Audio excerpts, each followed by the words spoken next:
ces chroniques des vins de Saint-Estèphe. Alors aujourd'hui, on s'attaque à un gros morceau, la commune, son histoire. Mais rassurez-vous, on va le faire de façon synthétique et éventuellement ludique. Des comptes à racheter. Hommage à Garcimore si tu nous regardes. Pour les plus jeunes d'entre vous, je vous laisse googliser pour savoir de qui il s'agit. Alors pourquoi un retour sur l'histoire de Saint-Estèphe, me demanderez-vous?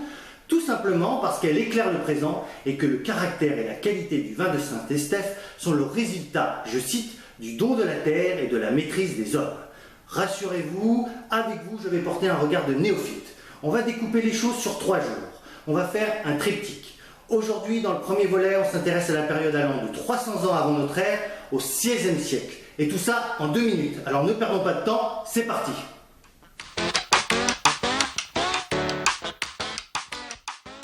Vers 300 avant notre ère apparaît le vin dans le Médoc en général et sur ce que deviendra Saint-Estèphe en particulier. D'ailleurs, de nombreux vestiges gallo-romains, dont certains se rapportant au vin, ont été découverts dans différents lieux-dits sur la commune, Hayan, Cos, Montrose et même Aubourg. Le XIIIe siècle sera une époque importante pour l'histoire de la commune, puisque c'est à partir de cette époque que Saint-Estève de Calonne, l'ancien nom du village, commence à être connu pour la richesse de son terroir planté, je cite, de bonnes vignes. Celle-ci rapporte déjà beaucoup plus que le grain qui reste souvent partout ailleurs la production majoritaire. D'ailleurs, on sait qu'au XVIIe et XVIIIe siècle, la dîme de Saint-Estèphe, l'impôt dû au clergé, est de loin la plus importante de tout le Médoc. Au Moyen-Âge, la principale difficulté de la viticulture est de conserver le vin. Il est à boire jeune, durée de conservation maximum 16 mois. Mais il reste une boisson largement consommée au niveau local, à une époque où avoir de l'eau potable reste un défi. Ce qui fera dire à Louis Pasteur, le vin est la plus saine et la plus hygiénique des boissons. Le vignoble bordelais va bénéficier d'un fait historique important.